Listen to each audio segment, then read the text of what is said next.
Les banques alimentaires font donc leur collecte à partir d'aujourd'hui et tout le week-end partout en France grâce à des bénévoles qu'on reconnaît bien puisqu'ils portent des gilets orange. Ils seront aux caisses des magasins. Bonjour Jean Cotave. Bonjour. Vous êtes le président du réseau des banques alimentaires. Merci d'être avec nous en direct ce matin sur France Info. Alors si je donne dans le week-end des paquets de pâtes, du dentifrice, des biscuits ou que sais-je, des produits aussi de première nécessité, question simple, à qui vont aller ces dons ? Ces dons vont aller à de nombreuses personnes qui sont en précarité alimentaire ou qui ont besoin aussi de produits d'hygiène et qui sont en difficulté. Alors ils sont nombreux. Ils sont aujourd'hui en France, on aide chaque année à peu près 2 400 000 personnes et ils viennent de catégories très différentes. Vous avez. Alors on va le détailler effectivement. Vous dites ils sont nombreux. Sont-ils de plus en plus nombreux ? Oui. Ils sont de plus en plus nombreux.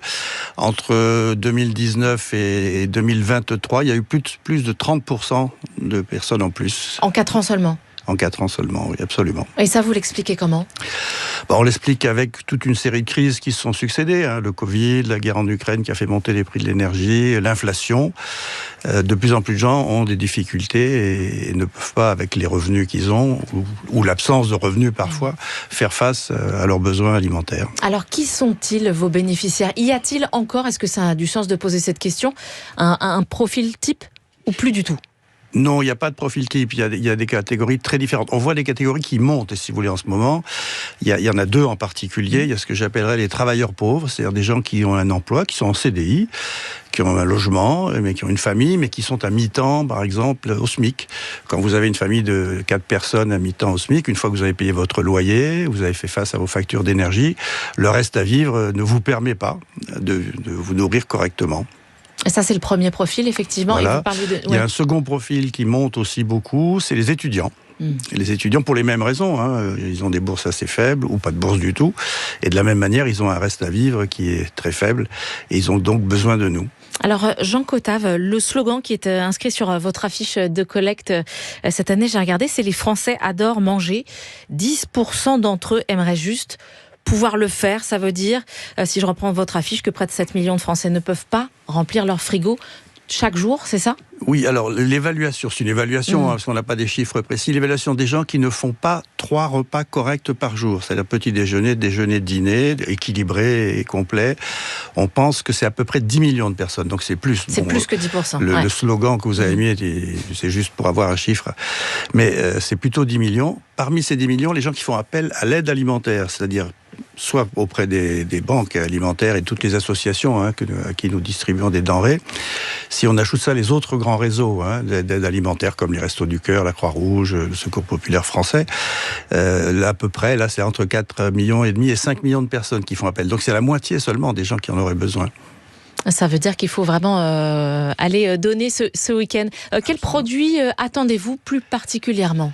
Alors, c'est très différent d'une région à l'autre. Vous savez, on a 79 banques réparties sur le territoire national, en métropole et outre-mer. Et selon les secteurs, ils vont avoir besoin de plus d'une chose ou d'une autre. De manière générale, c'est des produits secs. C'est-à-dire qu'en ce qui concerne le frais, les fruits, les légumes, etc., ça, on l'obtient avec la ramasse quotidienne qu'on fait dans les grandes surfaces. Le jour de la collecte, on a besoin de produits secs. Et puis, on a besoin de produits d'hygiène aussi. Vous parliez, Jean Cotave, des profils, si tant est qu'on puisse les qualifier ainsi, de vos bénéficiaires. Vous n'avez pas évoqué la répartition selon les zones géographiques du pays. Cette précarité alimentaire, est-ce qu'elle touche toutes les régions de la même façon ou pas ? Elle touche à peu près toutes les régions et elle touche les zones urbaines comme les zones rurales. Je n'ai pas de chiffres précis sur zone par zone, mais je crois qu'on a affaire à des gens en difficulté et qui sont en précarité alimentaire un peu partout. Et qui augmentent, on l'a bien noté. Est-ce que cette vraiment capital, là, ce que vous allez collecter ce week-end, ça représente à peu près quelle proportion de ce que vous allez pouvoir ensuite distribuer toute l'année ? Écoutez, c'est très important. Pour nous, c'est 10% de nos ressources annuelles. Et donc, c'est très, très important. Et bon, nous avons d'autres ressources, évidemment. Nous sommes basés essentiellement sur le don et sur le partage ensuite.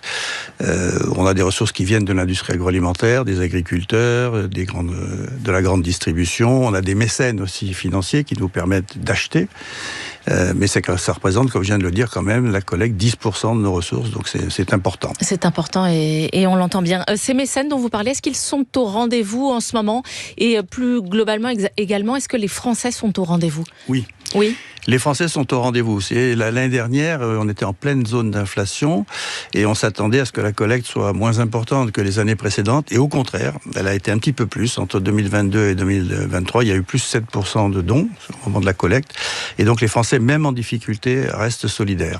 Merci beaucoup Jean Cottave pour toutes vos précisions. Vous êtes président du réseau des banques alimentaires.